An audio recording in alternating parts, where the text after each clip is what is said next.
Shalom Aleichem. Shalom Aleichem. Shalom Aleichem. Topic for today is why we are here. Why we are here. The text is from Paul's Epistle Colossians chapter 1 verse 16. అపొస్తలుడైన పౌలు కొలొస్సే రాసిన పత్రిక మొదటి అధ్యాయం 16వ వచనం. ఏలయనగా ఆకాశమందున్నవి భూమి యందున్నవి దృశ్యమైనవి కానీ అదృశ్యమైనవి కానీ అవి సింహాసనములైనను ప్రభుత్వములైనను ప్రధానులైనను అధికారములైనను సర్వమును ఆయనయందు సృజింపబడెను. సర్వమును ఆయనయందు సృజింపబడెను. మనం ఎందుకు ఈ లోకంలో ఉన్నాం? Why we're here?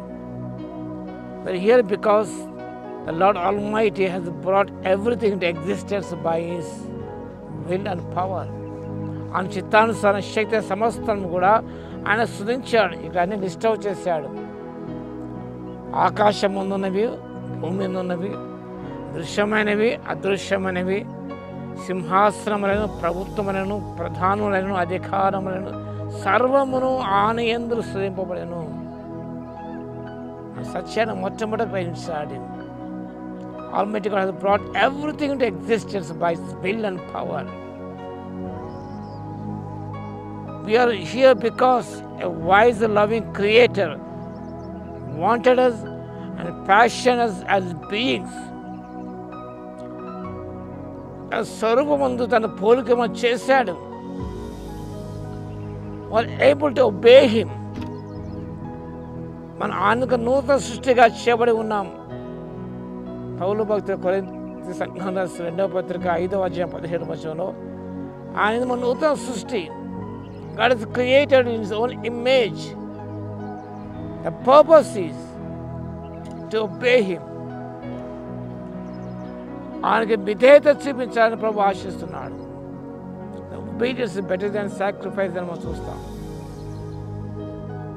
బలుల కంటే ఆయన మాట వింట విధేయత చూపించ శ్రేష్టము. సౌలు రాజు అవిధేయుడై దేవుని మాట వినక ఆయన రాజ్యభ్రష్టుడయ్యాడు. కాబట్టి ప్రభు మన పోలిక చేశాడు. To obey Him. Adam and Eve disobeyed God, driven out of the pleasure garden. And we are here to love Him. ఆయన మనం ప్రేమించడానికి ఆయన ఒక నూతన సృష్టిగా చేసి ఉన్నాడు. మనం సృజించాడు ఆయన. To love him. ఆయన ప్రేమించాలి. అదే ప్రధాన ఆజ్ఞగా మనం బైబిల్లో మనం చూస్తాం. ఆయన ప్రేమించడమే కాదు, you have to trust him. ఆయన నమ్మిక ఉంచాలి. ఆయన మనం సేవించాలి. Why I'm here? Because God has fashioned me as a human being to obey Him and to love Him, trust Him and serve Him. And సేవించడానికి ఎవరు ఇద్దరు యజమాన దాసులుగా ఉండని నేనని ప్రభు చెప్పాడు. ధనానికి సిరిగి దాసులుగా మనం ఉండలేము. ప్రవాది ప్రభుని శోధించాడు. ఈ లోక భోగభాగ్యములన్నీ చూపించాడు. ఆ రాజ్య మహిమ చూపించాడు. సాగిపై నమస్కరించినట్టు ఇవన్నీ నీ ధారదత్తం చేస్తున్నాడు.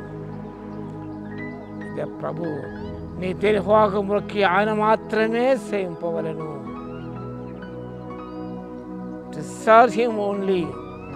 మన జీవితాంతము వరకు కూడా ఆయన మనం సేవబద్ధమే ఉంటున్నాం.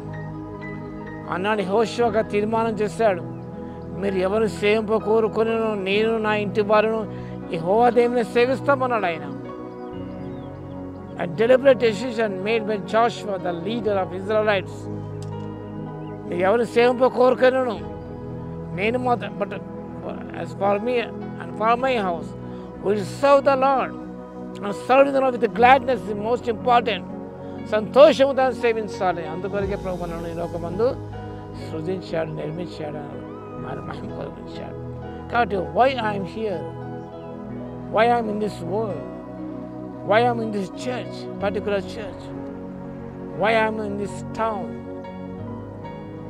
why I'm in this district, why I'm in this village, to obey Him, to love Him, trust Him, and to serve Him, and to fulfill His purpose on this earth. ఆయన ఉద్దేశాన్ని సఫలపరచడానికి దేవుడు ఈ లోకం ముందు వచ్చాడు. ఆ రీతిగా ఉద్దేశాన్ని సఫలపరచ బిడ్డలుగా జీవించడానికి పరిశుద్ధాత్మ దేవుడి శక్తిని దయచేయును గాక.